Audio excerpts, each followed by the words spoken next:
You're sitting here comfortable, probably expecting a gentle pep talk, right? Good, that means half of you hasn't shown the grit to ask for a wake-up call. Because the world doesn't care about how comfy you are. It doesn't care how nice your excuses sound, it's going to beat your ass every chance it gets. And you're going to feel it. So here's the truth, I didn't come to inspire you to feel good. I came to get you uncomfortable. To bring the heat. Because real change doesn't live in comfort, it breathes in pain, in chaos, in the fire you must walk through. This isn't a pep rally, this is a mental lab session, and we're going to dig deep. What's in your archives? The failures, the shame, the nights you swore you wouldn't get through but did? That's not your enemy, that's your ammo. For every trauma you've buried, there's power waiting to be unearthed. Pain is the most honest teacher you'll ever have. But you gotta accept it. Own it. Turn your suffering into chosen suffering, and then watch how your unchosen suffering doesn't scare you anymore. So stop waiting for motivation. Discipline needs a mind that's organized, clear, ready. When the alarm clock hits and your eyelids are trying to win that fight, that's when your true self shows up. That's when the real work begins. You're not here because you want a toast. You're here because you owe the world. And more importantly, yourself, the best version you can be. Now stand up, get off your seat, stop being comfortable with average, because I promise you greatness is always on the other side of suffering. Now let's get to work. Comfort is seductive. It whispers in your ear every morning, telling you to stay in bed, hit snooze, take it easy, let tomorrow handle the grind. Comfort gives you permission to coast, to sit in the warm bubble of familiarity where nothing threatens your pride and nothing exposes your weaknesses. But that same comfort is the silent killer of potential. It's the barrier between the person you are right now and the person you're capable of becoming. Every single time you give into comfort, you're trading in your growth for a fleeting sense of ease. You're choosing to remain average when greatness demands you be uncomfortable. Growth is not born in the warmth of convenience. It is carved in the friction of resistance, in the moments that push you further than you thought you could go. When you step outside of comfort, the world starts to test you. Your body resists, your mind screams for relief, your excuses multiply. That's the very moment growth begins to take root. The discomfort is proof that you're digging into uncharted territory. Think about the hardest workouts, the longest nights, the toughest days of your life. Did they crush you, or did they forge something inside of you? That's the paradox. The things that hurt you the most are the very things that build you the strongest. Every pull-up when your arms are failing, every run when your lungs are burning, every late night when you're tempted to quit, those are the bricks that build resilience. Comfort denies you this gift. It protects you from struggle, but in protecting you, it robs you of growth. The problem with comfort is that it disguises itself as peace. You tell yourself you deserve rest, you earned a break, you'll go harder tomorrow. But behind that soft pillow of excuses, there's a trap. The trap is stagnation. You start living days on repeat, no challenge, no adversity, no breakthroughs. And the longer you live in comfort, the harder it is to break free. Muscles atrophy without resistance, the mind weakens without tests, and the soul shrinks when it never has to battle. People wonder why they feel stuck, why nothing changes, why they're restless. The answer is simple, they built their lives around avoiding discomfort. Real growth is ugly, raw, and painful. It doesn't come wrapped in a bow. It comes in sweat, in tears, in failure after failure. It comes when you're tired but keep moving, when you're scared but take the step anyway, when every part of you wants to stop but you force yourself forward. That's when your comfort zone shatters. That's when your mind expands to meet new realities. That's when you begin to understand that the ceiling you thought existed was only an illusion created by your fear of discomfort.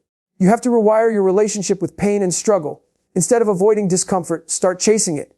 Instead of seeing it as punishment, see it as proof that you're alive, that you're growing, that you're stepping into the arena. Discomfort is the compass pointing you toward transformation. If the path feels easy, it's probably keeping you small. If the path feels hard, uncertain, and uncomfortable, that's the path leading you to growth. The more you lean into it, the more you adapt. And the more you adapt, the more you become unstoppable. Every person who's ever broken barriers, achieved greatness, or transformed their life has walked hand in hand with discomfort. They've chosen the harder road when the easy one was tempting. They've faced the sting of sacrifice rather than the slow poison of comfort. They've recognized that life doesn't reward those who sit on the sidelines protecting their feelings. It rewards those who step into the fire and let it burn away their weakness. The question is not whether discomfort will come, but whether you'll welcome it is the key that unlocks your growth. Pain is not your enemy. It's the most honest voice you'll ever hear because it strips away the lies you tell yourself. Pain doesn't care about your excuses, your justifications, or the story you've built around why you can't. Pain arrives uninvited. It settles in your body, your mind, your soul, and it demands that you pay attention. Most people spend their lives running from it, numbing it, burying it under distractions. But those who learn to stand still in pain, to feel it fully, to study it, discover something most people never do. Pain is the greatest teacher you'll ever have. It reveals your limits, then it shows you how to surpass them. It tests your commitment, then it proves to you that you're stronger than the test itself. Suffering is the training ground where this lesson takes shape.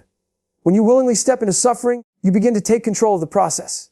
Instead of waiting for life to hit you with unchosen hardship, you forge yourself in chosen hardship.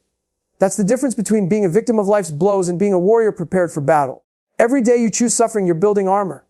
The run you take when your body begs you to stop, the work you put in when your mind craves distraction, the hours of practice after others quit, those moments are your training camp. You're not punishing yourself. You're preparing yourself. You're teaching your mind and body to withstand fire so that when real fire comes, it doesn't consume you. People think suffering breaks you down, but the truth is, it breaks down the parts of you that never served you. It burns away laziness, it kills excuses, it dismantles self-doubt. What remains is something raw, something real, something unshakable. You don't become resilient by reading about it. You don't become tough by wishing for it. You become both by living inside suffering and surviving it. Every setback, every heartbreak, every rejection that once felt like punishment becomes part of your foundation. Pain carves into you, but the carving isn't destruction, it's design. Most avoid pain because they confuse it with weakness. They think suffering makes them fragile when in reality it's comfort that makes you fragile. Comfort gives you nothing to fight against, nothing to resist, nothing to rise above. Pain gives you resistance. It forces you to rise. It forces you to answer the question, who are you when everything hurts? And your answer, built over time, becomes your identity. You begin to see yourself as unbreakable, not because you've never been broken, but because you've been broken and rebuilt stronger every single time. This is why pain must be embraced instead of avoided. The sting of failure, the ache of rejection, the burn of physical strain, all of these are signals that you're alive, that you're pushing past thresholds. When your lungs scream on a run, that's growth in real time. When your mind tells you to quit, but you keep moving, that's power being wired into your nervous system. The process is brutal, but it's honest. Suffering never lies to you.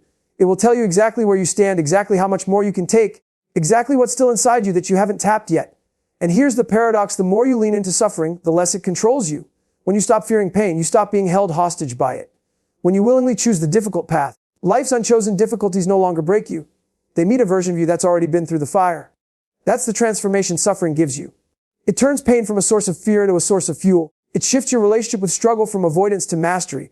And in that shift, you find a kind of freedom most people never experience. Discipline is not built on motivation.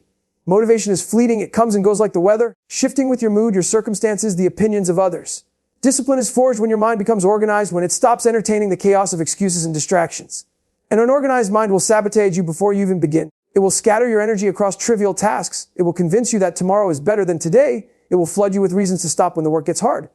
To build unshakable discipline, you have to first take control of the space between your ears. A cluttered mind produces a weak body, but a clear and organized mind becomes a command center that drives relentless action. Think about the mornings when the alarm clock rings. If your mind is disorganized and negotiates with you, it tells you that one more hour of sleep won't matter, that skipping today won't cost you, that discipline can wait until tomorrow. But when your mind is organized, there's no debate. The decision is already made. The clarity is already set. You rise because your mind has been trained to rise. You move because your inner command has already declared that movement is not optional. That clarity eliminates hesitation, and hesitation is the breeding ground of failure. An organized mind is not born overnight. It comes from daily choices, small battles won repeatedly until they add up to a mindset that doesn't waver. You train it the same way you train muscles, through resistance, repetition, and intensity.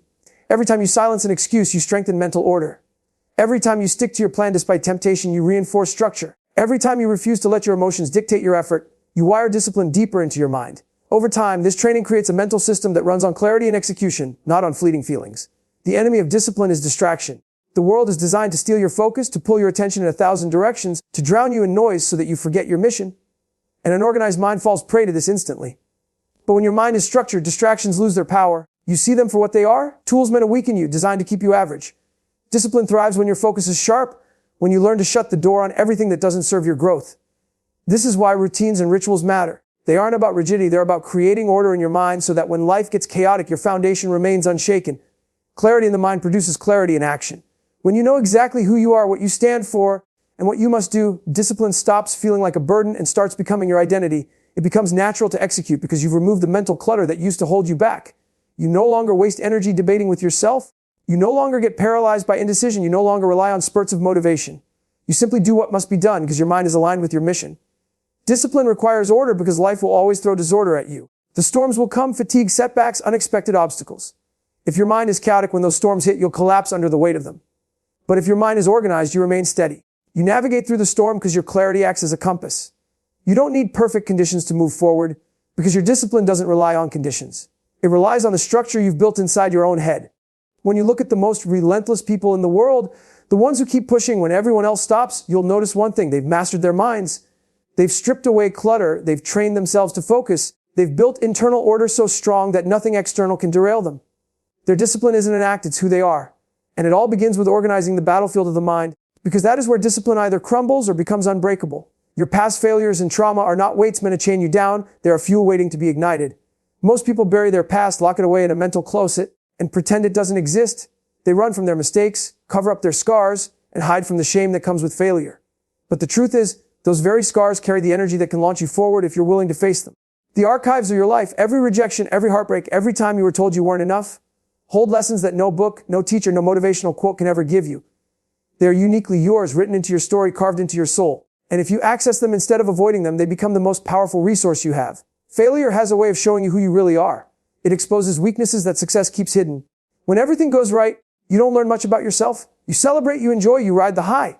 But when things fall apart, when your plans collapse, when you fall flat on your face, that's when your true reflection appears. You get to see your resilience, your persistence, your capacity to endure. Failure pulls you out of the illusion that you're invincible and drops you in the truth that you're human, flawed, and in need of growth. But that humility is where power is born. It gives you clarity on what needs to change, what needs to sharpen, what needs to harden. Trauma works the same way. The moments that broke you, that left you gasping for air, that made you question your worth, they hold within them the seeds of your strength. You survived them. You carried the weight even when it felt unbearable. That survival alone is proof of your capacity. The pain didn't destroy you, it shaped you. Every wound is evidence that you've endured storms that others might not have. And inside those wounds is knowledge of what you can handle, knowledge of how deep you can dig, knowledge of the fact that you're tougher than you once believed. The problem is most people let the past define them in the wrong way. They use failure as proof they're not capable. They use trauma as proof they're broken. They let the story of what happened to them dictate the story of who they are. But the truth is, the past doesn't define you unless you allow it to. The past is a resource, not a prison. It is a vault of experiences you can revisit, not to wallow, but to extract power. Every time you feel weak, you can open that archive and remind yourself of the times you've overcome. Every time you feel doubt, you can recall the nights you thought you wouldn't make it but did. Every time you feel fear, you can remember the pain you've already survived. That perspective turns fear into fuel. There is no strength without resistance. There is no courage without fear. There is no resilience without pain.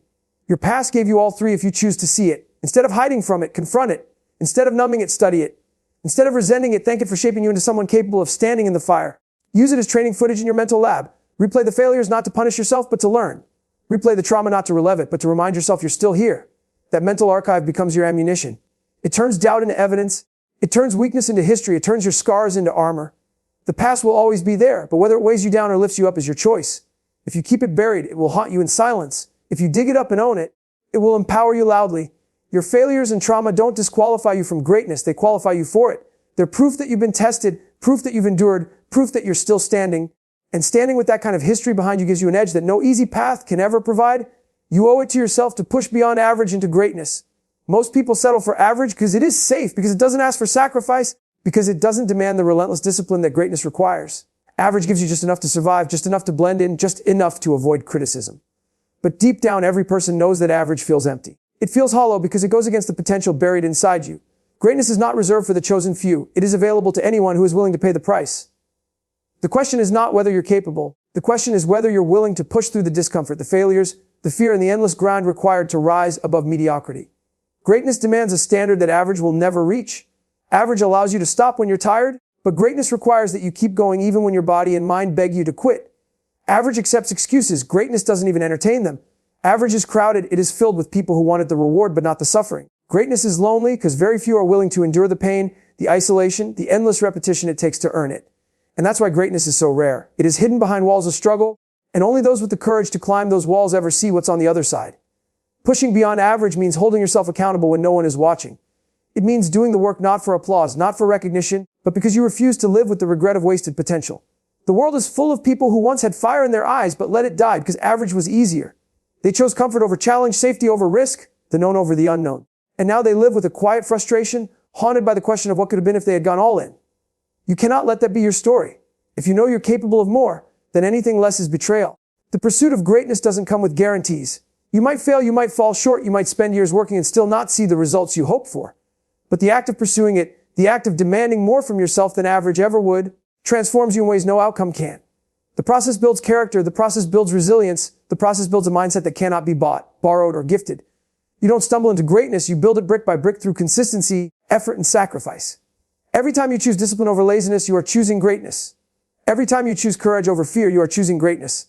Every time you choose persistence over quitting, you are choosing greatness. These choices seem small in the moment, but they compound into something extraordinary. Greatness is not one big leap, it is 1,000 small steps taken with purpose. And every single step requires you to reject average. The world doesn't need more average. It doesn't need more people settling, more people silencing their own potential. It needs people willing to raise the standard, to push boundaries, to show what's possible when you refuse to accept mediocrity. When you rise above average, you don't just elevate your own life, You set an example for others. You prove that it can be done. You show that greatness is not an illusion, it is a choice. You owe it to yourself because nobody else is going to hand you greatness. Nobody else is going to push you past your limits.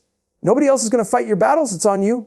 You were given one life, one body, one mind, and to waste it by settling for average is the greatest disrespect you can show yourself. The world may not expect greatness from you, but you should expect it from yourself. And that expectation should drive you every day to dig deeper, work harder, and keep climbing until you break through the ceiling that average tries to trap you under.